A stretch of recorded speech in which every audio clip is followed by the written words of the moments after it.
Just popping on here before the episode starts to say that there are a couple of cases I wanted to cover that had almost no photos or archive video footage. They're cases that I've not seen covered much or at all, so they're important stories and deserve to be told. For these ones, I've added the video recording to the episode. At 10:42am on the 5th of October 1984, a phone call came in to operators at 911 reporting a fire at an apartment block in Tempe, Arizona. But the fire was just a cover-up. Inside that apartment, officers found the body of 20-year-old Kathleen Smith. In order to find out what had happened to Kathleen, and more importantly why, officers investigating the scene didn't have to look far. There was a suspect who came in immediately head and shoulders above everyone else, but things weren't that straightforward. And even 40 years later, it would have people questioning whether the wrong man had been behind bars this whole time. This is Red Rum, stories about the true victims of crime. Kathleen Smith. Kathleen was born into a family of 5, and she was the youngest of the siblings, and her family were known about town. Everyone knew the Smiths. Her dad, David, owned a waste management company, and her mum, Carol, was in the political scene in Tempe, Arizona. Kathleen grew up her whole life in that same area, so the friends that she had when she was a child were still her friends when she was older into her early adult years. 2 of those friends were a brother and sister duo called Mary and Robert Ortloff, and their mum was actually best friends with Kathleen's mum, so the families would hang out together on holiday periods or just go around for dinner. They spent a lot of time socialising together. Mary and Kathleen actually became best friends, and Kathleen and Robert got on very well too. In fact, they actually dated for a while, but they soon realised that they were better off as friends. As Robert grew older into his teenage years and then into his young adult years, he started working part-time at his mum's florist shop. Now, he was happy working there on a part-time basis, but he wanted to do something a little bit different with his life. He was a bit of an entrepreneur, and he decided he wanted to go into business for himself. And he knew that Kathleen wanted to do the same thing, so he asked if she would be up for going into business with him. Kathleen had her sights set on a bright future, and she was 20 when she decided she wanted to go into business with Robert, and she knew the perfect thing. At this point, in Arizona, there were only 3 Subway stores. It was franchising, and she knew that this was an amazing opportunity for her. So she asked Robert if he wanted to get one of the Subway franchises with her and build it from the ground up. It was an easy decision for him. He said yes, and the pair became business partners. And during this time that all of this was going on, Kathleen was also working part-time at an estate agent's for 4 hours a day. And she also started dating a man called Sam Cayley. And the couple were pretty serious about each other. On the evening of the 4th of October 1984, Sam and Kathleen went into her apartment. They settled down for the evening and they ended up falling asleep pretty early. And then the next day, they woke up and Kathleen drove Sam back to where he was staying, and then she headed to Mesa Community College where she was taking a psychology exam for the next hour. Not much is known about the journey that Kathleen took after that exam back home to her apartment, but the events following that are well documented. At 10:40am that morning, a grandmother, Ina, and her granddaughter, Lisa, were outside their apartment block in the front garden. Lisa felt a man rush past her running, and the man actually almost knocked her grandmother over.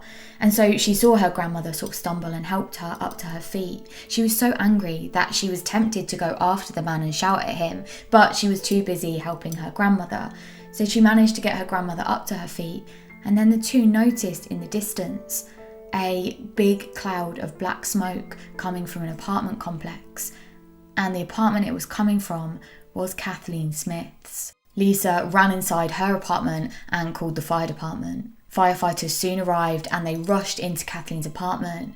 And as soon as they got inside, they could smell gasoline, and so they knew that this had been intentional. They managed to get the fire under control pretty quickly, but as they did so, they came across a horrifying discovery. They found the charred remains of 20-year-old Kathleen Smith. Kathleen's first autopsy said that she had died of thermal burns, which meant that She was alive when that fire was started, but her second autopsy, which would come years later, would dispute this. After that, Lisa gave officers a description of the man that she saw running past her and away from the scene, away from Kathleen's house. She couldn't be sure of what she'd seen, it had all happened so quickly, but she knew that he was wearing a hoodie, shorts, and was carrying a rucksack. It wasn't long before officers asked Lisa to come in and do a photo lineup. They wanted her to try and identify the man that she'd see running away from the scene, away from Kathleen's apartment. She quickly identified someone on the photo lineup, and out of the 6 people, she identified Robert Ortloff, Kathleen's business partner. It was a bit odd that Lisa had picked Robert from the lineup. Officers found it odd because the man running away from the scene, Lisa had described as having blonde sandy hair, but Robert had dark black hair. But Lisa said that it had all happened so quickly, she couldn't be sure when picking Robert, and even after she picked him, she said she still wasn't sure that she was definitely right. Lisa's grandmother, Ina, was also asked to look at that photo lineup and pick who she thought had been running away from the scene, but she said that it was none of the men in the photo lineup, and she confirmed that the man she'd seen running away had sandy blonde hair. And so detectives began to look into Kathleen to try and find out who would have wanted her dead. Of course, the first suspect, Robert Ortloff, had to be looked into, and the police discovered that he and Kathleen had wanted to start up this Subway business together in 1984. Back then, Subway was relatively new, and there were only 3 Subway stores in Arizona, so Kathleen had seen this as a serious opportunity to make some real money. With their new business venture well on its way, Kathleen and Robert had decided to protect themselves by taking out life insurance policies on each other. They did this through the business, and Robert took out a policy that Kathleen had to sign for it to be validated, which she did.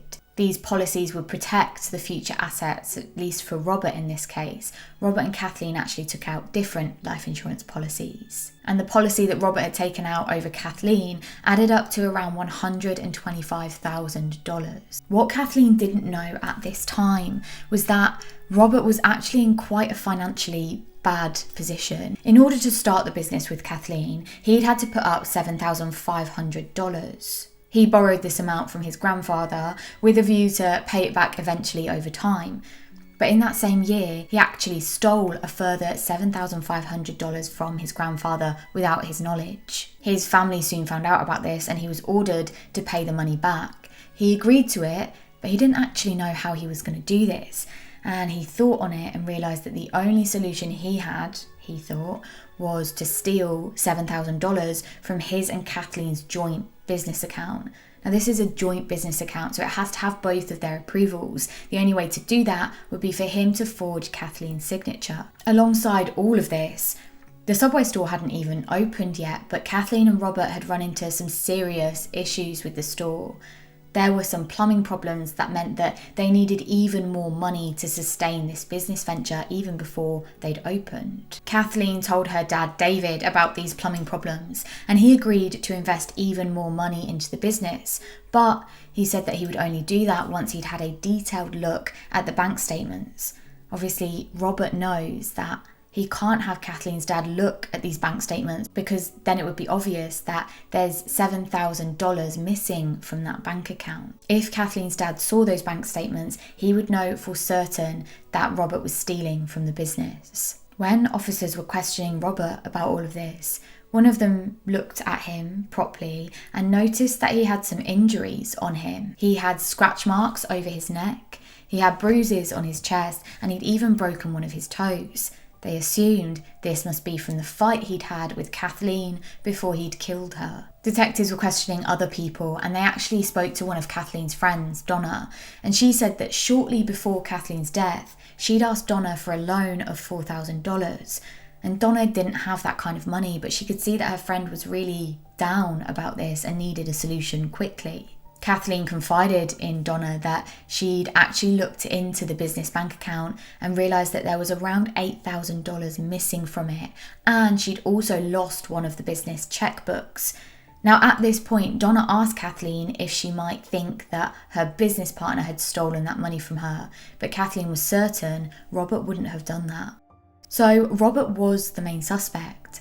But it wasn't as simple as that. It rarely is. A number of witnesses, including some of Robert's friends, gave him an alibi, saying that they'd seen him at his mother's florist shop where he was working that morning at around 10:30 a.m. So around 10 minutes before the fire was seen and before that man was seen running away from the crime scene. He worked at the florist shop as manager and said that he'd been there all morning. The fire investigators said that due to the use of the accelerant, the fire would have pretty much started as soon as it was lit and would have ignited pretty quickly. So that meant that the fire was started at around 10:42 a.m. when the first of the 911 calls came in.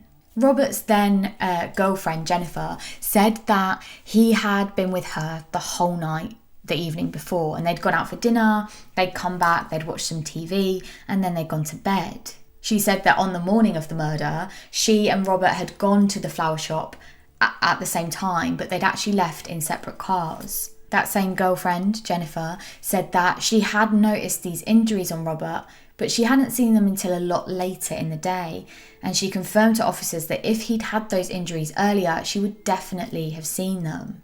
Another witness, a friend of Robert's, saw him at around midday and testified that at that time he couldn't see any injuries.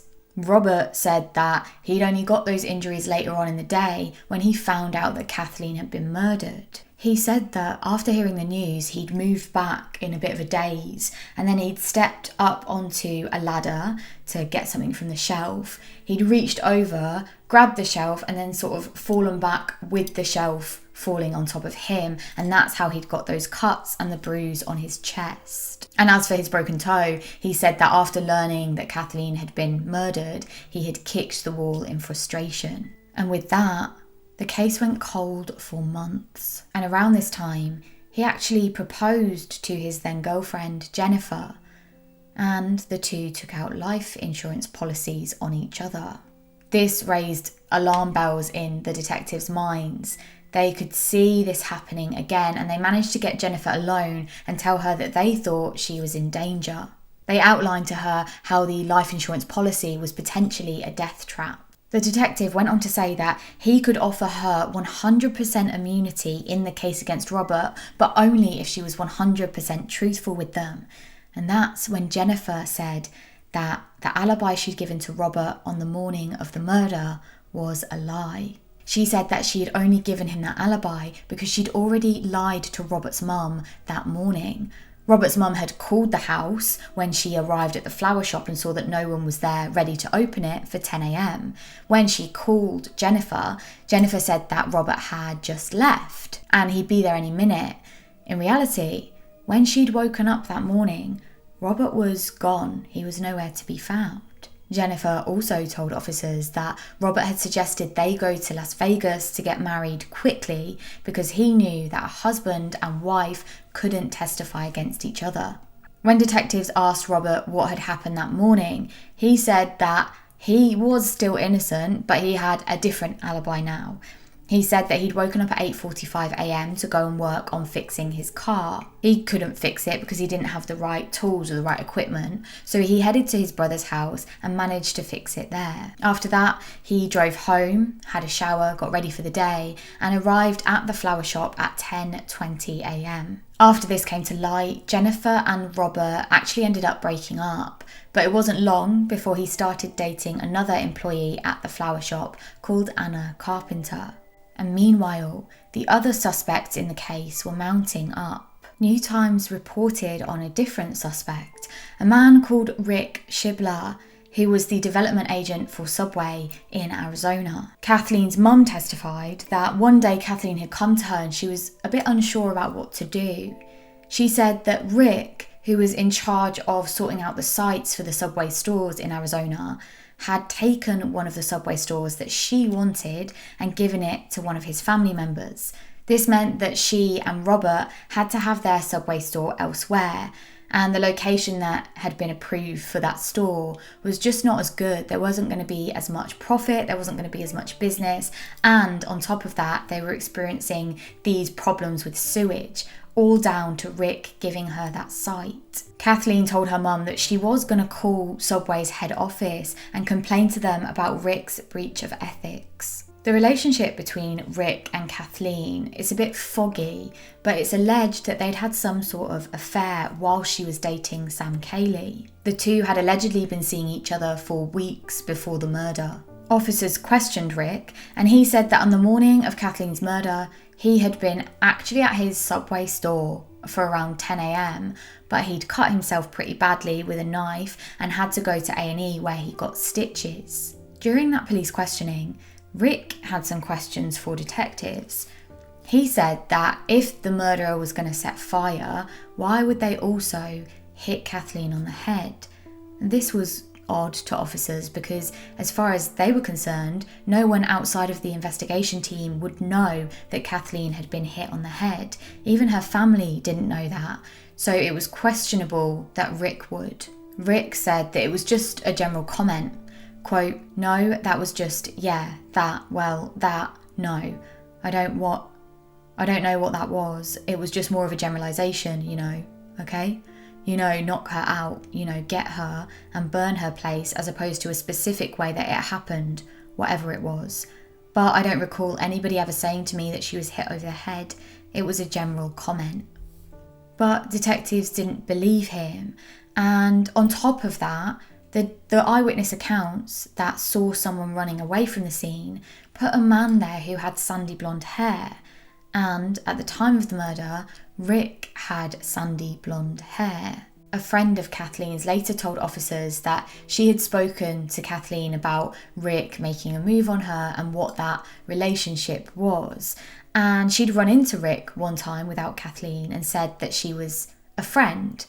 And then Rick had turned to her and said, quote, "Oh, you're friends with that bitch." He went on to say that he was joking, but the friend found this whole interaction really, really odd. Rick told the detectives that he'd arrived at the Subway store at some time between 9:30 and 10 a.m. Now, it's useful to note that the Subway store that he works at is right next door to Robert's mum's florist shop. So Robert would have been working there on the morning of Kathleen's murder, and Rick would have been working right next door at his Subway store on that same morning. He said that after he arrived there, he cut his finger and then made his way straight to the emergency room where he did get 12 stitches. An employee at the Subway store corroborated sort of a version of Rick's account, saying that he'd seen him at 10:15 a.m. with a towel wrapped around his hand, and he said he was going to the emergency room. Records from the emergency room show that Rick arrived and checked himself in at 11:15 a.m. and he was out of there by 12:30. He's never been asked what he did between 10:15 a.m. and 11:15 a.m. One of the pieces of evidence that the police had was a shoe print that had been left in a flower bed outside an apartment complex, and that shoe print had been made by the person running away. The grandmother Ina had seen the man run through the flower beds and seen the shoe print be left. And when that was looked at for size, they found that it was a size 9. Robert's feet were size 13, so it just couldn't be his foot, but Rick's feet were size 9. Despite all of this evidence, some being against Robert and some being against Rick, the police just didn't have enough evidence to charge either one of them. Lots of evidence that they did have was circumstantial, and it just wouldn't hold up in a court of law. Alongside this, a reward of $50,000 was offered to anyone who could help lead to conviction for the murder of Kathleen. And then, in January of 1985, Rick's Subway store was subject to a terrifying discovery. Remember that the Subway store is right next door to Robert's mother's florist shop. One of the Subway customers had come inside Rick's store and they had found underneath one of the tables a homemade bomb. The FBI were actually called in to investigate, but they couldn't figure out who had left the bomb there, although Rick had his suspicions. He said that Robert had been causing him a lot of issues and he suspected Robert. However, it was discovered that Rick was actually struggling financially with the Subway store, and also he was going through a very difficult and very costly divorce, and it was suspected that he might have placed the bomb there himself in order to gain some insurance money. And that was it for an entire year. And detectives were working hard behind the scenes, but nothing came out publicly until the following year. On Saturday, the 11th of January 1986, a young soldier called Tad Galinsky was headed out of his barracks in Fort Worth, Texas, to go and collect his mail. He found 2 packages waiting for him, and one of those packages was from Anna Carpenter. Anna is the woman that Robert Ortloff was dating back in Tempe, Arizona, who was working at his mother's flower shop. The 2 were still working together at the flower shop, but Anna had called off the relationship. She said she wanted to slow things down and see how it went. And one of those reasons was because she'd just run into Tad a few weeks earlier when he'd been home for the winter holidays. She took a fancy to him and she decided to send Tad a package. She packed up a bottle of rum, a teddy bear, and 3 letters that she'd written. The second package waiting for Tad was much simpler in how it looked. It was just a cardboard box, and on it, handwritten, it had his barracks address. And on the underside, the return address was the same, which was a little bit odd because if it had gone missing or if it had gone to the wrong address, it would never get back to where it came from. He carried both of those boxes back to his bed, sat them down, and then sat down next to them. He decided to open the seemingly less interesting box first, and as he did so, it exploded. By some way of a miracle, although Tad was hurt, he wasn't severely injured at all, and he did survive. The loud blast that had just come from Tad's room attracted a number of military police and soldiers that were just sort of around the barracks. They rushed in, and on seeing this horrific scene in front of them, they helped Tad as best they could. Whilst the emergency medics arrived and continued to help Tad, CID agents reportedly took the second package, took it to another location and destroyed it. They obviously didn't know that it just contained gifts from Anna. They thought it could potentially be another bomb. This was a serious threat, especially that it had happened on military soil, and so the FBI took over the investigations. The officers started looking into where the package had been mailed from, and they quickly discovered that it had been mailed in a post office just 6 miles away from Anna's flower shop where she worked. Obviously, that flower shop belonged to Robert's mother, and Robert also worked there. They went on to ask Tad who he might know that would have wanted to hurt him. Who did he know that had a grudge against him? And at first, Tad couldn't think of anyone. He didn't have any enemies. But then a name came to him. Whilst he'd been visiting Anna over the Christmas period, she'd pointed out this guy that she had been seeing and she wasn't really interested in anymore, and she pointed over to Robert Ortloff. The FBI continued their investigations, and a fingerprint examiner identified a fingerprint and a palm print on some of the debris left behind from the bomb. The fingerprints and palm prints were a match to Robert Ortloff. And on top of this, they found tool marks on the wires of the bomb, and those tool marks matched tools that Robert owned. This was all the FBI needed. They immediately arrested Robert and extradited him to Texas. In the summer of 1986, Robert's trial for the mail bombing went ahead.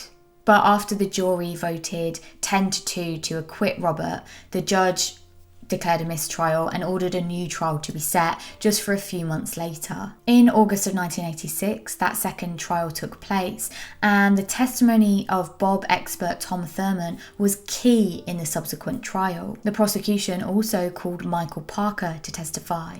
Now, Michael Parker was an ex-prisoner, and he had asked for leniency in his sentence if he testified against Robert.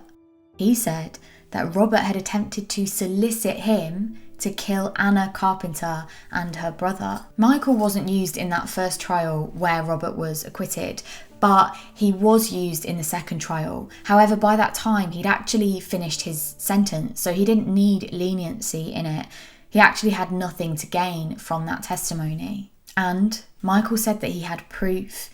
He showed the court a map that he said Robert had drawn for him, and the map was leading right to Anna's house. Michael went on to say that Robert had given him 2 options. Firstly, he said that Michael should put a bomb inside Anna's house and then tip police off to make it seem like she had something to do with the bombing. The second plan was for Michael to actually kill Anna and kidnap her brother, get him to write a fake note saying that he'd done it, and then kill off the brother too. Robert admitted that he had drawn that map that led straight to Anna's house, but he said he'd done it innocently. He'd only ever drawn it in the hope that it might help them find out some more information. It had never been done with murderous intent. Alongside this, 4 witnesses were called to testify that they had heard Robert tell them that he knew how to make a pipe bomb. One of those witnesses was Anna Carpenter, and the other was his ex-girlfriend, Jennifer. Anna also said that she recognised the writing on the outside of the bomb package and said that it did belong to Robert. At trial, Robert actually took the stand in his own defence, and he said that he didn't even love Anna. He was just sort of having a casual fling with her, and it was never that serious. So why would he go through all of this and potentially incriminate himself and kill someone over someone that he didn't even love? The FBI spoke to the postal worker who had posted this bomb and taken it from the perpetrator, and they asked the postal worker to identify Robert from a lineup, and she couldn't do this. She said that the person who had given her the bomb to post on wasn't in that lineup, and it certainly wasn't Robert. Ultimately, however, Robert was found guilty and he was sentenced to 50 years in prison. 7 years later, however, a huge scandal that took place in the FBI crime lab was exposed.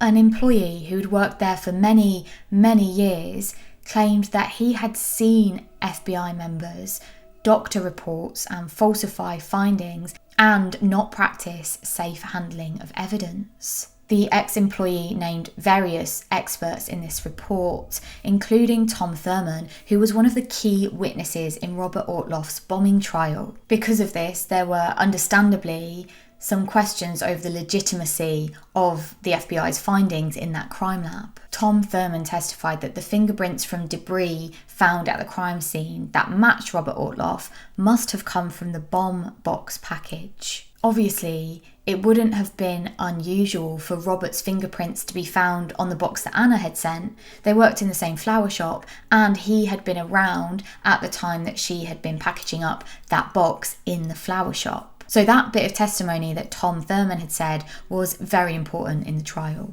The tricky thing about this was that there wasn't really any way to tell that Robert Ortloff's fingerprints had definitely come from the bomb box. The original understanding was that the bomb box had exploded, and then the CID had taken the other package, the one that Anna had sent, and taken it elsewhere for it to be destroyed. But it was later discovered that the insides of Anna's gift package had been found all over Tad's room, so that just couldn't have been true. But they couldn't retest any of the evidence because since the trial, it had all been destroyed. Whilst Robert was in prison, he met a lawyer called Frederick Tokars. I am covering that case next week, so no spoilers, but I will leave a link in the description below. Ultimately, Fred would say that Robert had admitted to him that he'd killed Kathleen Smith all those years ago. Remember that Robert is in prison on the bombing charge, but he was never charged with Kathleen's murder because there wasn't enough evidence. So that case was cold, but it was still open. But with this alleged confession to Fred, it was decided that there was enough evidence against Robert, and the case against him in the murder of Kathleen Smith would go to trial. Fred said that over the course of a few months, Robert had admitted to him that he had killed Kathleen, but it had been an accident. According to Fred, Robert had said that once Kathleen had found out that he'd stolen the money, she was sure to go to police, and then he would be sure to go to prison. Fred went on saying that Robert had said he and Kathleen had gotten into an argument that morning, and that in the heat of the moment he had hit her over the head, and then to cover up his crime he'd set the apartment on fire. But Fred said that Robert's story then changed, and he said that he had gone there with the intent to kill her, and he'd actually taken some gloves and a rope, but in the last minute they were in this heated argument and he just grabbed something and hit her over the head instead. Robert allegedly told Fred that he'd used a wick that he'd made out of toilet paper to start the fire, and he'd done this so that he had between 5 to 20 minutes to get away from the crime scene and back to the flower shop so that he could have an alibi. Fire investigators said that was actually not possible, and because gasoline had been used as the accelerant, it actually means that no matter what you do with a sort of toilet roll, toilet paper, wick, it wasn't going to delay it, and it would have happened pretty much immediately within 1 to 2 minutes. Anyway, on top of this, Robert apparently told Fred that he had put that bomb in Rick's Subway shop all those years ago. Fred said that in exchange for his testimony, he wanted to be placed in the witness protection program, and also that he wanted to be transferred to a different prison, a prison of his choosing, and that was granted to him. Of course, how much weight you can put on Fred's testimony given his case, which you'll learn about next week, it's questionable, and I don't know that I fully believe it. Even so, in 2003, Robert was charged with arson, burglary, and the murder of Kathleen Smith. In 2008, that case went to trial, and Fred's testimony was a main part of the prosecution's case. At first, the prosecutors said that they would be seeking the death penalty, but this changed and they decided to go for life imprisonment instead when they got the second autopsy report. And that second autopsy report said that instead of the first finding where they thought that Kathleen had died from thermal burns, meaning that she had been alive when it was set on fire, she had actually died from that head wound first and then it was set alight. Robert's defence argued that the evidence was circumstantial or hearsay or by way of criminal testimony and so wasn't reliable. One piece of evidence against Robert was that shoe print that had been found in the flower bed, but of course that wasn't his size, and the defence even got a podiatrist to testify that that couldn't have been Robert's shoe print. This moment in court was compared to O.J. Simpson's trial, when he was asked to try on that glove that was found at the crime scene with the assumption that it would fit him and it would be a sort of home run for that prosecution. The opposite happened, and it's actually given as one of the reasons as to why he was found not guilty at that trial. In Robert's case, a